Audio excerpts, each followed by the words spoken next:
Amen. Tanya Rabbi Shimon ben Lazar Omer. Ezra tiken laim l'Israël, shiyu korim klalot, שבמשנה תורה קודם ראש השנה. מה היא טעמה? אמר אביי ואיתמר ריש לקיש, כדי שתכלה שנה וקללותיה. Donc là on nous ramène, Mazon Megillah, qui ramène que le lien du Seder à Parashiot, comme il était institué par Ezra, en fait il a fait attention à Ezra hein, que les Parashiot qui concernent les klalot soient lus avant Rosh Hashanah. De façon à pouvoir dire Tichle Shana Vikiloter. Comme ça, on a terminé les klalot et maintenant, on n'a que des brachot. Maintenant, par contre, il y a une paracha. Cette paracha-là, Kaviachol, elle tombe des années avant Rosh Hashanah et des années, elle tombe après Rosh Hashanah. C'est quoi cette paracha? C'est Vayeler. Vayeler, c'est-à-dire la paracha qui vient après Nisavim, Vayeler. Et cette paracha là-bas, il y a une klala là-bas. Les grosses klalot, elles sont dans Kitavo, Nisavim, là-bas, il y a les klalot. Mais dans Vayeler, il n'y a qu'une klala là-bas.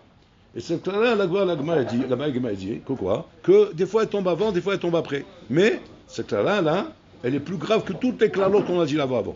C'est comme ça. Comment se fait que Ezra n'a pas été métaken, que celle-là aussi, systématiquement, doit être avant Rosh Hashanah? Pourquoi il a laissé qu'elle puisse tomber des fois après Rosh Hashanah? Ouais. Cette année, elle va tomber avant Rosh Hashanah. Bon, prochaine. Mais l'année dernière, elle est tombée après. Et on a vu ce qu'on a reçu. Donc, ça veut dire que on voit que c'est pas Pachou pour qu'Ezra, mais là avant. Pourquoi tu fais pas ça? C'est quoi la klala? Là-bas, la klala, c'est Ani Anochi Aster Panay. Hachem, il dit, je voilerai mon visage. C'est-à-dire quoi? Je me cacherai de vous. Vous me chercherez, vous me trouverez pas. Comme un enfant, comme un père qui dit à ses enfants, sachez une chose, oubliez-moi. Vous me chercherez, vous me trouverez pas. Vous aurez besoin de moi, je vous répondrai pas. Je vous oublie, oubliez-moi. Chez Mishmor, c'est la klala la plus grave qu'on peut imaginer. Parce que les klalotes, les autres klalotes, c'est quoi? C'est des tartes qu'Hachem nous met. Alors les tartes, elles font mal. Bon, moi, il est là, il s'occupe de moi. Et tant qu'Hachem met des tartes, ce qui me rassure quelque part, c'est de dire, bon, mais il s'occupe de moi. À moi maintenant de ne pas mériter les tartes. Il s'arrêterait de mettre des tartes. Bon, moi, j'ai gagné, quoi. Qu'il s'occupe de moi. Mais quand maintenant, il dit, maintenant, je te lâche. Fais ce que tu veux, fais ta vie, j'en ai plus rien à faire. Tu m'intéresses plus, tu n'es plus mon fils. Chez Mishmor, quand un père il parle comme ça à son enfant, c'est la plus grave des choses. Parce que là, d'un côté on se dit, ben au moins on est tranquille, mais dans le côté Hachem, il s'occupe plus de toi. Si Hachem ne s'occupe plus de nous, on est mort à Botaï. N'oubliez pas qu'on est un mouton au milieu de 70 loups. Qui ça, Betor Shivim Zeevim. Am Israël sans Akadosh Baruch Hu est mort. C'est pas les Américains qui vont nous aider, c'est pas les France qui vont nous aider, c'est pas ces choses-là. Tout ça, c'est des shlichim d'Hachem. Mais si Hachem il dit je vous aide plus, c'est fini. Plus personne t'aide. Donc voilà que le parad il est ici. La question elle est pourquoi Ezra n'a pas fait attention de mettre cette clé-là après? La réponse à cela, tout simple, c'est le passou qui suit. Le passou qui suit la clé-là est marqué là-bas. Maintenant, c'est quoi maintenant? Maintenant que je vous ai dit que je vais voir mon visage de vous, Kitvu et Ashira Azot. Écrivez ce chant-là. C'est quoi la Shira? Le Farshim dit là-bas, Mazé Ashira, Torah. Kitvu et Torah. Ça veut dire quoi? Ça veut dire accrochez-vous à ma Torah. Qu'est-ce que Hachem veut ici? Hachem dit comme ça, je vais me voiler de vous, ça veut dire que quoi? Vous allez être abandonné, Kaviachol. Et là, c'est la pire des klalot parce que ça veut dire qu'Hachem ne s'occupe plus de nous. Mais dans un côté, il te dit, il y a une solution à ça, c'est quoi? Accroche-toi à la Torah. Accroche-toi à la Torah. Alors, c'est quoi le pshat, Rabotai? Alors, on a commencé à expliquer hier, en vérité, les deux vitesses qu'il y a dans le rapport avec Hachem. La première vitesse, c'est la vitesse, Rabotai, de Sra Veonesh, de Chukim ou Mishpatim, où nous sommes mamash confrontés aux Chukim et Mishpatim de la Torah, et qu'en fonction du respect de ces Chukim et Mishpatim, tu as un rapport avec Hachem qui va être soit de Sra, soit de Onesh. Ça, on l'a expliqué. Maintenant, il y a une autre relation avec Hachem, c'est cette relation de Yididout. Yididout, c'est-à-dire de proximité, d'amour, comme l'enfant qui a un papa, et que ce papa, il aime son enfant. Ça, c'est une autre relation. C'est la relation d'Hachem avec son enfant. Il donne la Vissam Issevanter à Machal à ça. Machal et Rosh Yeshiva Echat. Ce Rosh Yeshiva, dans sa Yeshiva, il avait deux personnes qu'il aimait beaucoup. Son fils et le Ilou de la Yeshiva. Il avait d'un côté son fils, mais son fils était un zouave. Ouais, un rigolo qu'il a pris en vérité pour le mettre à l'abri de faire des bêtises d'or.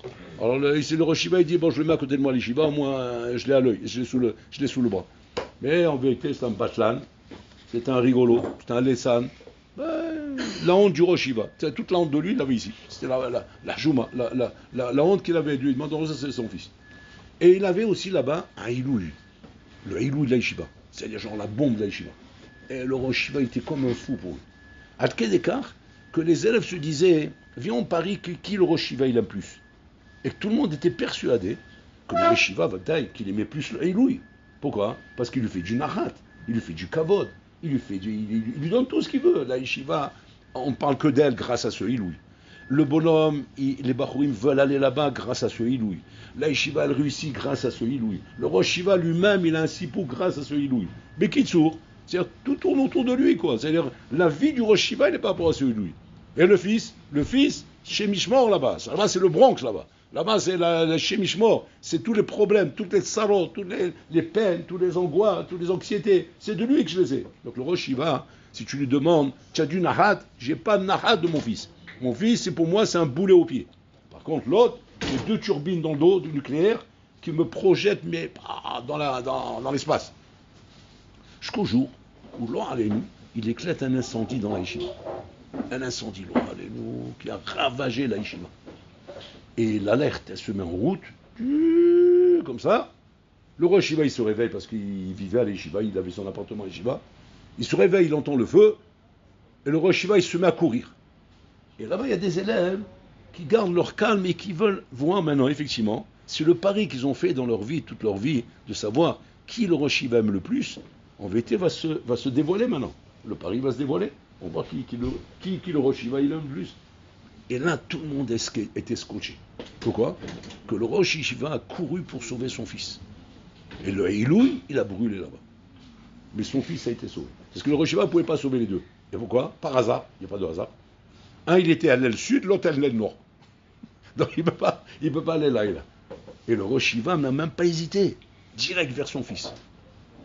Il a sauvé son fils. Qu'est-ce que vient nous apprendre cette histoire? Ça, c'est le Rabbi Salami Center qui amène cette histoire. Il dit cette histoire vient nous apprendre le rapport qu'Hachem il a avec nous. Et ça, c'est très important de le savoir, Elul. Hachem, le rapport qu'il a avec nous, Rabotai, n'est pas un rapport de Chukim et Mishpatim. Chukim et Mishpatim, on a dit, c'est un rapport où il faut une misgueret, parce que malheureusement, on n'a pas que des bons rapports avec Hachem. Alors il faut bien qu'il y ait une misgueret, c'est Elohim Lecha Elohim.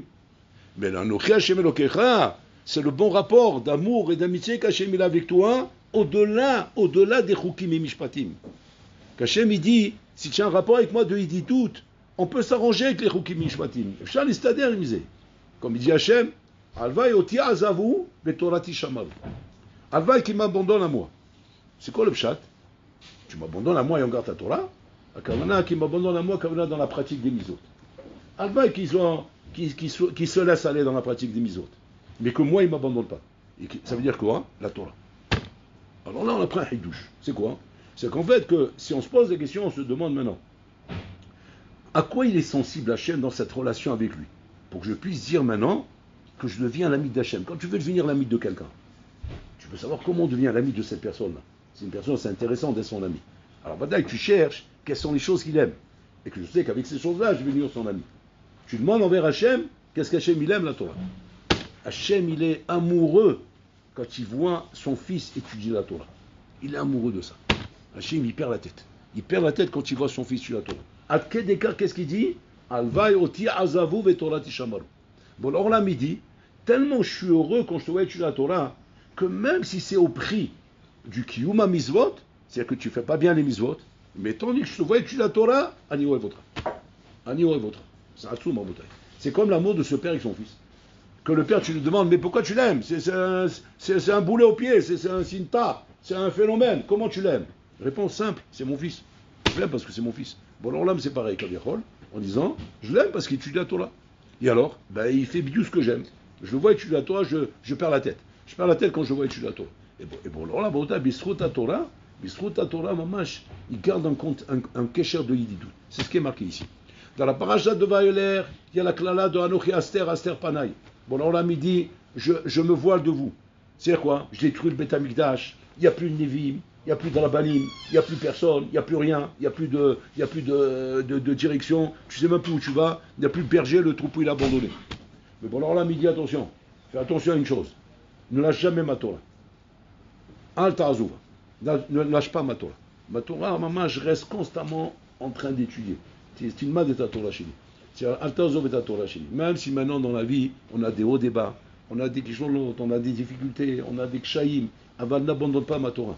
Parce que grâce à ma Torah, tu auras ce kécher de Yidditout avec moi. Et cet amour que Hachem nous dit qu'il a avec nous, Rabotai, c'est quand il te voit étudier la Torah. Hachem, quand il voit un barreau étudier la Torah, il voit quelqu'un qui est proche de qui étudie la Torah, ou Mishtagea et tout. Hachem Mishtagea, il devient fou avec ça. Il devient fou quand il voit quelqu'un en train d'étudier la Torah. C'est Nora Veillon. C'est-à-dire que il y a ce qu'on appelle, Rabotai, le naturel et le synthétique. Aujourd'hui, on arrive à faire des pommes synthétiques, on arrive à faire des fruits synthétiques. Des fruits qui... Je ne parle pas en plastique.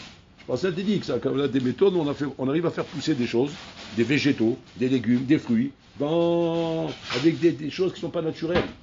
Parce qu'il y a des cas qui a même un safek, quel bracha il faut faire dessus. Une pomme synthétique, apparemment, à la Khalemase, on fait chacun Yamidvaro. Et pas Boré Pérez. Pourquoi? Parce que pour faire Boré Pérez, il faut que ça pousse comme on l'a fait dans la création. Si maintenant tu fais pousser un truc, je sais pas moi, tu fais comme les Chinois dans les marécages, et dans l'eau, ou bien dans l'air, ou n'importe quoi, et qui sont capables de ça aujourd'hui. Ils sont capables de faire des trucs de Shigaon, il peut te mettre une atmosphère avec un air, et te fait pousser des légumes là-bas. Mais c'est chacol. Maintenant, tu vas dire, bon, en attendant, ça remplit le ventre. Maintenant, si ça coûte moins cher, ben c'est bien, non? Ouais, c'est bien, mais regarde ce que ça va te coûter. C'est quoi? C'est qu'en fin de compte, dans mon qui va se nourrir que de ça, qu'est-ce qui va se passer à Botaï? Ben, il va finir à l'hôpital. Et pourquoi il va finir à l'hôpital? Ben, tout simplement, parce qu'en fait, les seules choses dans la vie qui te donnent la vivacité, qui te donnent les vitamines, qui te donnent les minéraux, qui te donnent tout ce que tu as besoin, c'est quoi? C'est les vrais légumes et les vrais fruits. Ça là-bas, non, ça remplit le ventre à Botaï. Mais en vérité, c'est quoi? En vérité, c'est du chimique. C'est pas du naturel. Ça ressemble à de la viande, mais c'est pas de la viande. Ça ressemble à du poisson, c'est pas du poisson. Ça ressemble à des légumes, c'est pas des légumes. Et quel bâché à col. Ça te remplit le ventre, oui. Même c'est taille, ma filou. Même c'est bon des fois. Mais en attendant, ça te donne. Qu'est-ce qui va se passer au bout d'un moment? Au bout d'un moment, il va y avoir ce qu'on appelle Krissat Marachot. Tes marachot vont s'écrouler. C'est quoi tes marachot? C'est-à-dire tout ce qu'un homme a besoin à Rabotaï, dans son équilibre. C'est-à-dire les vitamines, de ça, qui sont nécessaires pour tenir le corps. Tout va s'écrouler, le bonhomme il va mourir. C'est exactement comme ça. Hachem, il te dit, c'est exactement comme ça avec ma Torah et mes misvot. Si tu te contentes de ta relation avec moi qu'avec mes misvot, tu mets les tfilim, tu fais la tfila, tu fais la souka, tu achètes un loulav, tu achètes un etrog, d'ailleurs tu achètes même des beaux tfilim, tu t'investis là-dessus, tu fais des beaux shabbatot, tu mets des belles tables, tu fais des beaux kidouches, tu achètes du bon vin, tu fais bien les misvot comme il faut, il y a fait mode. Tu vis dans le synthétique. Au bout d'un moment, il ne restera rien entre toi et moi. Entre toi et moi, il ne restera rien. Ça, c'est le Khorban, Rabotai. C'est le Khorban. Du moment où ma Torah, c'est pour ça que quand je vous d'ailleurs, quand le Beit HaMikdash était détruit, c'est marqué là-bas, Shalou la Chachamim, Shalou la Nevi'im, Shalou. Personne n'a été capable de répondre. Pourquoi? Parce qu'il y avait une pratique. Il y avait une pratique des misvot. Il y avait une pratique des misvot et même d'études de la Torah, Rabotai. Même d'études de la Torah. Jusqu'à quand je brûle, il a dévoilé pourquoi il a détruit. Qu'est-ce qu'il a dit? Lo birchou batorah trila. Ils n'ont pas fait la brachos sur la Torah trila. Et pourquoi ils ne faisaient pas la brachos? C'est ça les tzara qu'ils avaient? C'est quoi? Ils faisaient tout parce qu'ils avaient trouvé qu'un Yetzara de faire les brachos de la Torah trila? Quel Yetzara de ça? Tiens, Yetzara de ne pas faire les brachos, je ne comprends pas. Pourquoi vous n'avez pas fait les brachos? Là-bas, il dit l'oral, pourquoi? Parce que pour eux, l'étude de la Torah, c'était Ercher Mizvah. C'est pourquoi on étudie la Torah? Pour faire les misvot. J'étudie Masechet Souka, pourquoi faire? Pour savoir comment on fait une souka et comment on la fabrique. Pourquoi j'étudie Tfilim? Pour savoir comment on met le Tfilim. Pourquoi j'étudie Betsa? Pour savoir la halachot de Yom Tov. Pourquoi j'étudie Rosh Hashanah? Pour savoir la halachot de Rosh Hashanah. Pourquoi j'étudie Yoma? Pour savoir Yoma. À cause de ça, Hachem l'a détruit le temple. Je ne comprends pas, qu'est-ce qu'il y a de mal là-dedans? Qu'est-ce qu'il y a de mal que moi je t'ai dit qu'au contraire, j'étudie la Torah pour savoir pratiquer. C'est ce qu'on appelle Rabotai, Shma'atata, Libadil Chita. Maloto Bézé. Je ne comprends pas. Maintenant, eux, ils se sont dit, puisque la Torah, elle est là que pour apprendre comment on fait les misvot, donc on ne doit pas faire de baracha sur la Torah, sur l'étude de la Torah, c'est Ercher Mizvah. On ne fait pas de baracha sur Ercher Mizvah. Un truc qui me sert normalement qu'à m'amener à faire la Mizvah. On ne fait pas de baracha là-dessus. On fait la Mizvah, la baracha, sur la Mizvah proprement dite, pas sur les Ercher Mizvah. Donc ils ont rendu la Torah Ercher Mizvah. Bon, alors là, il dit quoi? C'est ça ma Torah. Ma Torah, elle est devenue qu'un Ercher Mizvah. C'est-à-dire que ma Torah, elle est là que pour vous apprendre comment on fait les misvot. C'est ça ma Torah. Il n'y a pas dans ma Torah en elle-même un kécher indépendamment de tout ça. Simplement d'aimer étudier la Torah pour Hachem. C'est-à-dire que quand tu vas tomber sur une souga, par exemple, dans cette souga, tu vois aucun rapport à l'achal et maasé. Aucun rapport à l'achal et maasé. Et toi, maintenant, on va te dire, viens, on fait du Ioun sur ça. J'ai dit, mais non, ça ne m'intéresse pas, moi. Je dis, pourquoi ça ne t'intéresse pas? Parce qu'il n'y a rien à apprendre de ça. Ça ne va rien m'apprendre, ça ne va pas m'amener une pratique. Pour ça, Hachem, il a détruit le temple. Il a dit, si jamais, Nachinami, tu n'as pas compris quelque chose au-dessus de tout ça dans ma Torah, pas seulement pour la pratique des choses, mais pour le Kesher qui est avec moi. Kucha Belichou, Oraita, V'Israël Chadou. Bon, alors là, il dit, la seule chose qu'il voulait avec moi, c'est ma Torah. Et quand tu es capable d'étudier ma Torah pour la Torah, pas forcément parce qu'il y a quelque chose à faire, et que maintenant tu t'intéresses pas seulement aux choses qui ont une conséquence par rapport à la Chalema, mais l'étude de la Torah en elle-même, pour s'attacher avec Hachem, qui est d'établir les Bola Olam, et pas dire constamment, ouais, mais à quoi ça me sert d'étudier ça? À quoi ça me sert de voir ça? À quoi ça... Mais la réponse, elle doit être automatique. Comment ça me sert? Mais à rester en conviction avec Hachem. Parce qu'Aniouev est Akadosh Baruch Hu. Et je sais qu'Hachem, ce qu'il aime, c'est la Torah. Et donc, pour pouvoir aimer Hachem et qu'Hachem il m'aime, il faut que j'étudie la Torah. C'est que j'étudie, pas sûr, la chose qu'il aime. Donc, je suis avec lui. Si ça, je me rends compte qu'il n'y a pas ça chez moi, ça, c'est un Ochi Aster Panaïm. Comme on l'a, il voit, Chaz Shalom, Rabotai, que dans le Dor, malheureusement, Rabotai, on a perdu cet amour de la Torah. On a perdu cet amour de la Torah. Si ce n'est, Rabotai, que simplement, parce que la Torah, on en a besoin pour Halakha et Maaseh. Pas plus que ça. Donc ça veut dire que quoi? Ce qui nous intéresse au fond, Rabotai, c'est quoi? C'est le Kiyuma Mizvot. C'est pas négligeable, c'est important le Kiyuma Mizvot, Rabotai. Mais c'est pas avec ça qu'on arrive à créer un amour avec Hachem, à créer un Kesher avec Bola Olam. Bola Olam, Rabotai, quand son fils il est en train de dire la Torah, Bola Olam là-haut, il cite tes paroles. Il cite tes paroles. Il dit, mon fils Saint-Tel, il est en train de dire ça. Regarde le kavod qu'Hachem il te fait. Tu te rends compte un peu, on parle de Bola Olam, on parle d'Akadosh Baruch Hu, Rabotai. Akadosh Baruch Hu, il n'est pas Shamaïm, Bola Olamot. Là-bas, tu n'as pas comme ici, Rabotai, avec des bras cassés. Tu as alors, Habibi, tu as tous les Tanaïm, Amoraïm, les Saboraïm, tu as les Malachim, Rabotai, à des niveaux mais inimaginables. Et Bola Olam, là-bas, il est en train de jeter la Torah à des dimensions qu'on n'a même pas idée, Rabotai. Et puis il tombe en plein limou de Torah, en plein soukia, Bola Olam, il est en train d'expliquer des choses très très amoukim. Puis il tombe, il est en train de citer. Et voilà. Et mon fils, là, il est là, au Beth Midrash, à Ner Yosef, dans la plaine des loups, qui va dire, oui. Et là-bas, il est en train de... Et les Baroum, ils sont partis dormir. Et il voilà, il est assis au Beth Midrash. Il est en train d'expliquer pourquoi la souka, quand elle est les malas, Misri Mamot, elle est psoula. Il est en train de se poser des questions, il est en train d'étudier ça. Et Hachem, il ramène ça. Pourquoi il ramène ça, Hachem? Pourquoi Hachem, Kaviachol, il ne connaissait pas la souga? Il dit, ah, oula, viens, on écoute qu'est-ce qu'il est en train de dire, parce que j'ai besoin de ça, l'info, je ne l'ai pas, je ne sais pas que... Mais voilà, il connaît tout ça, c'est lui qui a écrit la Torah. La Torah, c'est lui, c'est Hachem. Rahmana Kushabir Ochadou. C'est comme la Torah parle, c'est lui, mais c'est lui-même. Alors qu'est-ce qui l'intéresse là-dedans, Rabotai? Qu'est-ce qui l'intéresse là-dedans? Ce qui l'intéresse là-dedans, tout simplement, le fait que tu es en train d'être goré, c'est ta Torah chez lui. Tu as goré ta Torah chez lui, bon, là, il devient fou. Il me guerre, Rabotai. Maintenant, quand un homme, il sait ça, Rabotai, un juif, il dit il dit que quoi? Qu'Hachem, il est amoureux de moi quand il me voit en train de jouer à Torah. Qu'est-ce qu'on donnerait, Rabotai, pour être le meilleur ami de Trump? Ou il y en a d'autres, hein, je sais pas, Bill Gates, ou je sais pas, moi, je ne connais pas tous les noms, moi. Le meilleur ami du milliardaire de la Terre. Voilà, j'ai un milliardaire dans la Terre, je peux devenir son meilleur ami. Qu'est-ce que je donnerais pour ça? Bah, je donnerais tout, moi. Dis-moi comment je peux faire. Dis-moi comment je peux faire pour devenir son ami. Parce qu'avec lui, je suis refait, là. Parce que dès que je deviens son ami intime, et le meilleur ami à lui, Habibi, j'ai un problème, coup de fil, tout de suite. Maintenant, je te propose d'être l'ami intime d'Akadosh Baruch Hu. Yedid Nefesh. Yedid Nefesh chez l'Akadosh Baruch Hu. Quoi? Il existe un moyen de devenir Yedid Nefesh d'Akadosh Baruch Hu? Ouais. Je t'allomais Torah. Mais à t'allomais Torah, hein? Pas Betor Kaviachol, Echer Mitzvah pour arriver à la Chalimase. Non, ça c'est le délire comme on étudie. Mais je suis la Torah parce que simplement j'aime Hachem. Et je sais que cette chose-là est appelée à Kadosh Baruch Hu. Alors j'en ai reçu une Torah. Et ça, à Botaï, c'est la chose qu'il faut absolument développer. Parce que sinon, tu vis le Esther. Tu vis le Esther. Le Esther qu'on vit aujourd'hui à Botaï, on vit ce Esther. Esther Panim. Bon, l'Olam Kaviachol ne se dévoile pas. La Malchut d'Hachem n'est pas dévoilée dans le monde. On n'a pas de Beit HaMikdash. On attend Mashiach, il n'est pas là. On est dans l'Esther complet, dans l'obscurité totale, Rabotai. Il n'y a rien. Il n'y a rien autour de nous. Mais ce Esther, Rabotai, il n'est pas valable pour tout le monde. Il est valable pour le clan, mais pas pour le prat. Un bonhomme, Shioshev et l'Omet Torah, Rabotai, il faut savoir une chose, cet homme-là ne vit pas dans le Esther. Il ne vit pas dans le Esther, Rabotai. Il vit dans une connexion permanente avec Hachem. Le Beit HaMikdash a été détruit, pas pour lui. Hachem s'est exilé, pas pour lui.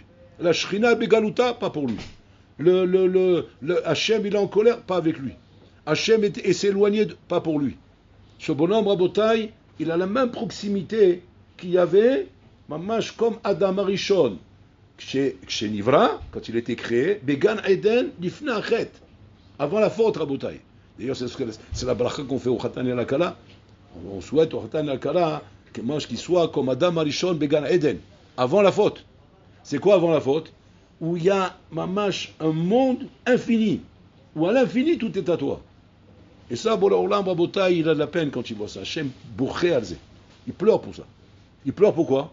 Il pleure comment Am Israël Rabotai est privé de ça. Il est privé, Rabotai, de ce Shefa Atsoum que Bola il veut nous donner. Ce Shefa qui n'est donné que simplement quand tu te connectes avec moi, quand tu es avec ma Torah, quand tu me prends par la main. Donne-moi la main, marche avec moi, et tu verras comment je vais t'amener dans les plus beaux chemins, dans la vie la plus belle du monde. En attendant, qu'est-ce qu'il voit Hachem? Il voit Ahmar, un tocard, vivre dans une poubelle, en train de chercher des poubelles pour se donner du bonheur dans la vie. Voilà notre Dor à quoi il ressemble, Rabotai. Parce que c'est ce qu'on fait, Rabotai. Tu as une Torah d'un côté, au lieu de plonger dans cette Torah, il plonge dans des réseaux sociaux, où là-bas on lui raconte des ch'touillottes, des bêtises qui conviennent aux goïms, Rabotai. Mais eux, c'est normal que ça leur convient. C'est leur manger. C'est du manger pour les chiens. Un chien, qu'est-ce qu'il mange? Eh ben, il mange des os. Maintenant, tu vas dire, ok, mais quel plaisir il trouve quand il mange un os, un chien? Il dit, ouais, sera mis à l'inter. Le plaisir qu'il a un chien quand il mange un os, parce qu'il se met mort dedans. Et il mord. Je dis, ok, mais quel plaisir il a? Il n'y a pas de viande. Tu sais pourquoi il a du plaisir? Parce que quand il mord, il saigne. Et quand il saigne, il sent qu'il y a de la viande. En fait, il aspire le sang. Il aspire le sang qui coule de ses gencives, parce que ce hamar-là, il est en train de mordre dans l'os. Il est en train de mordre dans une plaque en fer, et c'est un chien, hein. Il n'a pas le mouhin, lui, il n'a pas le mouhin. Donc c'est pour ça, il a un kiff de ça. C'est quoi le machal? Ça c'est le machal, le nimshal c'est pareil, Rabotai. Tu es en train de regarder des réseaux sociaux, tu es en train de saigner ton cerveau, qui t'a été donné pour étudier la Torah, tu es en train de saigner ton cerveau, où tu as l'impression qu'il y a un achinami qui te sort de ça du plaisir. Mais c'est le plaisir de quoi? C'est le plaisir de ton sang que tu es en train de manger. Tu es en train de consommer ton effet, ton sang. Ton sang qui t'a été donné pour pouvoir, mamash, être, comment dire, en connexion avec ce qu'il a de plus beau au monde, la Torah d'Hachem. Mais au lieu de ça, tu as trouvé autre chose. Kama Hachem boché alze. Parce que imaginez-vous à la place d'Hachem. Il dit, mais comment je leur ai donné une Torah mais extraordinaire. Une Torah extraordinaire à Botaï. Ad que d'écart que n'importe quel chachamim qui était accroché à cette Torah, quand tu vois comment ils parlent là-bas, et tu vois comment ils disent l'amour qu'ils avaient à la Torah, la Biouda Nassir Abotai, quand il était Be'ayen dans une souga, il était obligé de s'agripper à la table. Pourquoi? Imlo parcha nishmato. Ça n'est jamais s'en aller sinon, si ça ne s'agrippait pas à la table. Il fallait qu'il tienne du matériel, qu'il tienne du chomer, du gashmi. Tellement que là, Neshama, il était en extase devant la Torah qu'il étudiait, que le Neshama, si jamais maintenant son corps ne s'agrippait pas à Botaï, comme un ballon dirigeable, c'est le ballon d'hydrogène là. Si tu l'accroches pas en bas au sol, il s'en va. Et le Neshama, il s'en va. Et voilà, le Bioudan assis, il a disparu. Qu'est-ce qu'il il était là? Et ben voilà, il est parti, ça, il est plus là. Ça n'est jamais allé partir à Botaï. On ne se rend pas compte de ça à Botaï. On ne se rend pas compte à Botaï du cadeau Hatsum qu'Hachem nous a donné à Botaï, qui s'appelle la Torah. Hachem nous a donné sa Torah à Botaï. Mais malheureusement, on a perdu Rabotai, on a perdu tout ça. On a perdu cette Torah, on s'est attaché à des coutumes goy, à des loisirs goy, à des plaisirs goy. Et on se contente uniquement, Rabotai, de ce qu'on appelle, Rabotai, un frumkeit, une vie juive. Une vie juive qui est basée uniquement sur quoi, Rabotai? Sur tradition. On respecte Shabbat, on respecte Kashrut, on respecte pureté familiale, on respecte, on respecte les misot, etc. Bon, alors là, il va te dire, ok, c'est pas hors la loi, tu en règle avec la loi. Mais il n'y a pas d'amour entre nous. Enava benenu. Est-ce qu'un couple, Rabotai, peut se contenter uniquement de dire, eh ben, ça va, on a Shalom Bayit. On se trompe pas l'un à l'autre. Moi, je te trompe pas, toi, tu me trompes pas. Mais en attendant, on fait chambre à part. Mais pourquoi ça? Parce qu'on s'aime pas, c'est tout. On n'a pas d'amour entre nous. Il n'y a pas d'échange. On partage rien ensemble. Simplement, on a du respect. On respecte les règles. Comme j'aimerais pas que tu me trompes, je ne veux pas te tromper non plus. Voilà, c'est un accord à l'amiable. C'est un protocole. C'est un protocole. Il ne faut pas que notre Torah devienne un protocole, Rabotai. Il ne faut pas que notre rapport Hachem devienne ça. N'oubliez pas, Rabotai, que le Ikar, de ce qu'Hachem a voulu ici, c'est la Torah Kedosha. C'est ce qu'il nous dit David Ameler. Maintenant, parce que vous allez me dire quoi? Vous allez me dire, ouais, mais ceux qui parlent comme ça, c'est parce qu'ils n'ont rien dans la vie. Voilà, je te prends David Ameler, il a tout, Habibi. David Ameler, il a tout. Il a les femmes, il a les chevaux, il a les loisirs, il a la chasse, il a tout ce qu'il veut, il a. C'est le roi. Le roi, c'est le top niveau. Le roi, il a tout. Qu'est-ce qu'il dit David Ameler? Mahavti toratecha, kolayom isichati. Qu'est-ce qu'il dit David Ameler? J'ai une chose que j'aime dans ma vie, ta Torah. Kolayom isichati. David Ameler, c'était connu à Boutaï. Quand les gens venaient parler avec lui, quand tu viens voir un roi, tu lui parles de sujet de roi. Sujet du royaume, des besoins, de la bitachon, l'armée, l'ignanim. Et le roi, ça l'intéresse, parce que c'est son domaine. Le roi là-bas, il témoigne, et comme ça, les gens qui connaissaient David Ameler disent qu'il était désintéressé. On l'intéressait pas avec ces discussions. La seule chose qui l'intéressait, c'est quoi? Dis-moi une Vartora. Il pouvait rentrer un avraire là-bas, Rabotai, dans le royaume de David Ameler. Il est assis avec les plus grands ministres, avec les plus grands généraux de guerre, qui sont en train de lui parler, Rabotai, de choses qui sont stratégiques, et qui sont Pikoran Nefesh, Rabotai, Betora Medina. Et tiens, un petit avraire qui vient, il dit, David Ameler, j'ai un petit ridouche là. Chut, tout le monde dort. Dis-moi le ridouche. Mais il est devenu fou, ce roi. C'est un fou, c'est un maboule. Je comprends pas. On est en réunion avec tous les états-majors qui s'étaient roulés. Il est capable de mettre tout le monde dehors pour écouter le ridouche d'un petit avraire. C'est quoi ce ignan? David Ameler, il a tout compris, Rabotai. Ou il vit Takol. Il a tout compris, Rabotai. Que ce rapport, que ce savrère, ce Dvar Torah qu'il est en train de me dire, c'est pas la vraie, c'est pas le Dvar Torah, c'est le lien avec Hachem.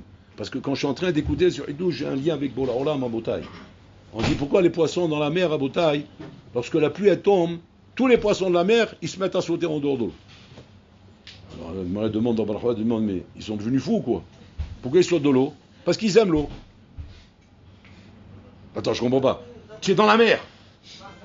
Tu sais ce que c'est la mer? C'est même s'il pleut maintenant à torrent, tu n'auras jamais autant d'eau que dans la mer. Maintenant, qu'est-ce que tu me dis maintenant? On aime tellement l'eau qu'on saute parce que enfin de l'eau. Attends, vous moquez de moi quoi? Le Sarayam, qu'est-ce qu'il devrait faire à ce moment-là? Un tsunami. Comme un tapis qui secoue et qui envoie tous les poissons dans le désert du Sahara. Mais on va voir maintenant. Ah ouais, c'est ça, Karatatov. Je vous ai donné la mer, Sarayam. Maintenant, vous voyez la pluie tomber, vous êtes en train de devenir fou. Karatatov, c'est ici. Je vais vous secouer comme un tsunami, comme un tapis. Je vous envoie dans le désert du Sahara, vous allez voir là-bas ce que c'est. Parce que là-bas, même la pluie, il n'y a pas. La Gemara a dit pourquoi les poissons ils sautent de l'eau à Botaï? Parce qu'ils m'smeim la maïm. Ils ont assoiffé d'eau, ils ont tellement l'amour de l'eau que même s'ils sont dans l'eau et que la pluie ne leur apprend aucun ridouche, aval c'est on maïm. Et c'est ça la Torah pareil. La Torah c'est pareil à Botaï. La Torah, tu ne vas pas uniquement te dire je suis prêt à écouter que les choses qui m'amènent à ridouche, des choses qui m'amènent à al-khalimase, des choses qui m'amènent. Non, etsem d'écouter la Torah à Botaï. J'écoute la Torah maintenant, je dois être assoiffé de ça. C'est-à-dire qu'il faut à Botaï qu'on se soigne. Parce que c'est un traitement ça.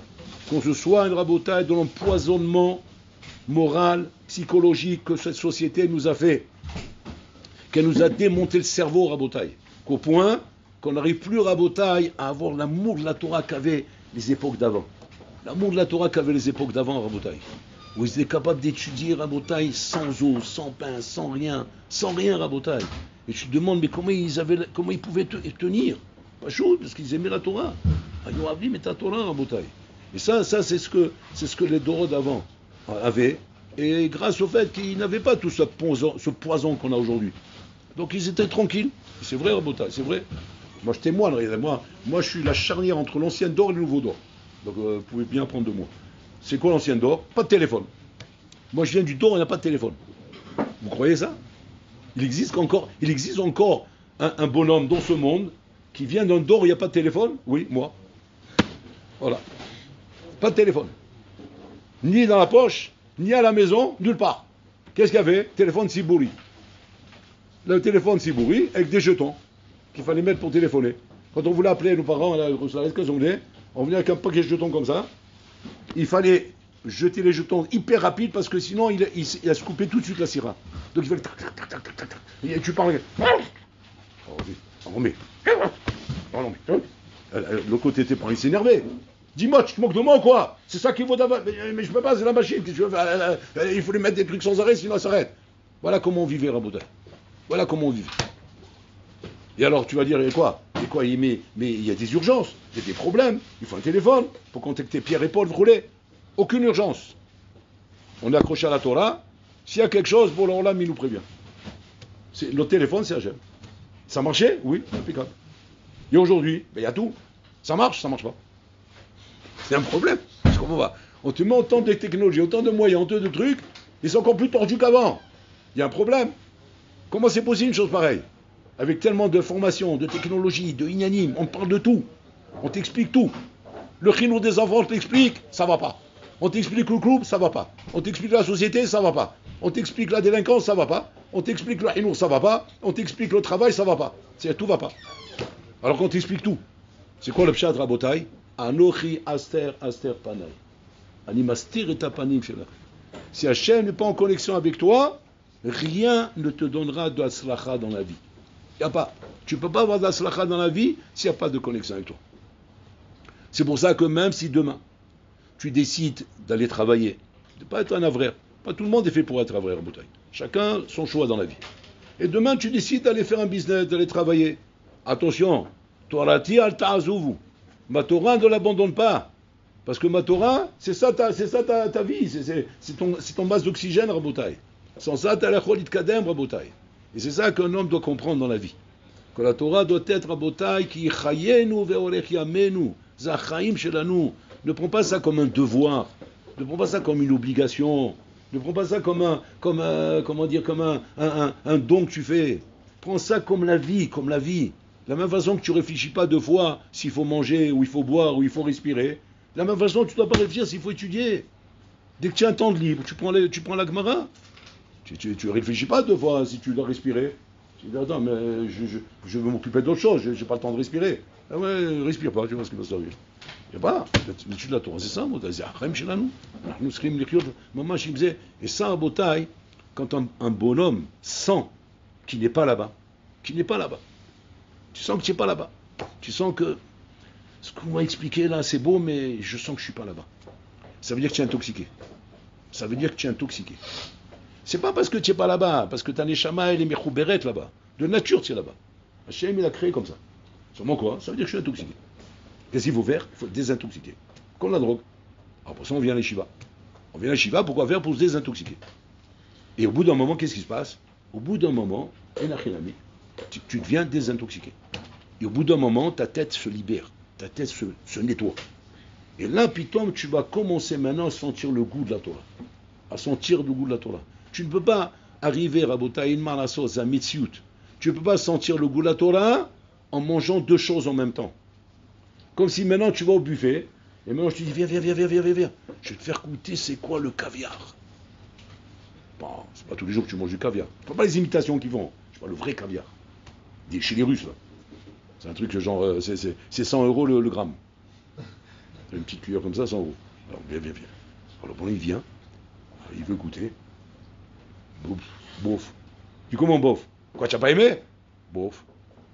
Et après, je me rends compte que quoi? Qu'il a un piment de Cayenne dans la bouche. Je dis, mais attends, mais tu es malade ou quoi? Mais comment tu veux sentir le goût de ça avec ce truc-là dans la bouche? Dis-toi la bouche, lave-toi, viens goûter, tu vois ce que c'est. Pareil là, toi. Tu ne peux pas en même temps, Rabotai, avoir une connexion avec tous ces touillottes qu'il y a dehors et pouvoir aimer la Torah. Elle m'a la sauce, Rabotai, c'est grave. C'est la Torah, elle ne supporte pas. La Torah, c'est une femme jalouse. Si elle voit que tu t'intéresses à autre chose, elle dit à Kadosh Baruch Hu, je ne veux pas avec lui. Bon, alors elle dit, bon, mais regarde, il essaye de faire des efforts, je ne veux pas. Et elle ne se donne pas à toi. La Torah ne se donne pas à toi. Une femme, par contre, il vient me voir, il me dit, Vodara, viens, Cheshbon en effet, à faire, je ne trouve plus ma Gemara. Je dis, comment il y a Cheshbon en effet? C'est le Cheshbon en effet qu'il faut faire ici.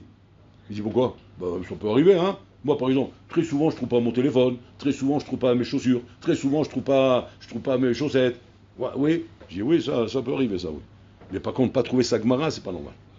Il dit, pourquoi c'est pas normal? Qu'est-ce qu'il y a de différent entre ça et ça?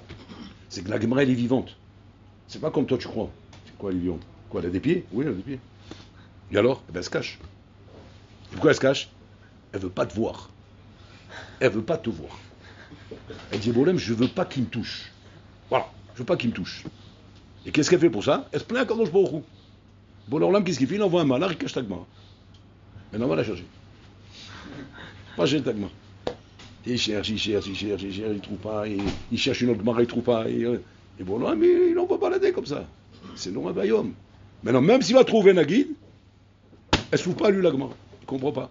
Ou alors, Nahcha, il s'endort. En tout cas, Iman Afshar, tu ne vois pas de Siada Ishmaïa. Mais pourquoi tu ne vois pas de Siada Ishmaïa? Pourquoi alors que la Torah, normalement, elle est douce comme le miel? Douce comme le miel. Tu devrais normalement jubiler quand tu étudies. Pourquoi je jubile pas? Pas chaud, parce que tu es farci comme un piment farci avec du riz. Ta tête, elle est un piment farci au riz, que ça déborde comme ça. Comme ça, ta tête.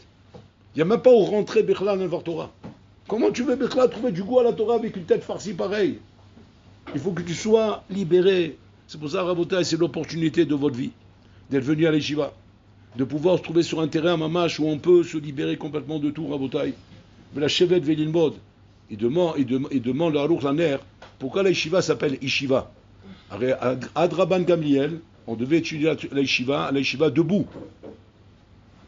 Comme ça, ils étudiaient, debout, avec la Gemara dans la main, pas posé. C'est pas kavod d'en poser la Gemara. La Gemara dans la main, debout. Comme ça, des heures et des heures et des heures et des heures. Imagine-toi. Aujourd'hui, tu t'assois, tu mets les pieds, là, je sais pas comment, c'est presque il faut presque un chaise relax, quoi. Alors, il pose la question, hein. Ouais, c'est une question, alors pourquoi on appelle ça Yeshiva? On devrait appeler ça Amida. Alors après, on veut dire, non, parce qu'à partir de Rabban Gamliel, chez Nafal Chusha Baolam, ils ont décrété là-bas qu'on peut s'asseoir. Alors pour ça, on appelle ça Yeshiva. Ouais, mais ça, c'est Bediaba, ça. On va pas appeler ça, on va pas appeler Yeshiva au nom du Bediaba qui sont assis. Jusqu'à quand on a trouvé un Rashi qui dit là-bas, pourquoi on appelle Yeshiva Yeshiva? Pas Yeshiva, mais celle qu'on s'assoit. Mais ça, des Shuvadat. Que c'est un endroit où tu peux étudier Bishuvadat. C'est quoi Bishuvadat? Où tu te déconnectes de tout. Tu te déconnectes de tout pour t'adonner qu'à la Torah. Mais c'est quoi l'opération que tu veux faire? Pas un stade d'avoir passé 1 an ou 2 mois, non. L'opération Rabotai est d'avoir pu me désintoxiquer pour enfin trouver du goût à ma Torah. Parce que si ça, tu ne l'as pas trouvé dans ta vie, tu n'as rien trouvé dans ta vie. Rien. Si ça, tu as trouvé dans ta vie, tu as tout trouvé dans ta vie.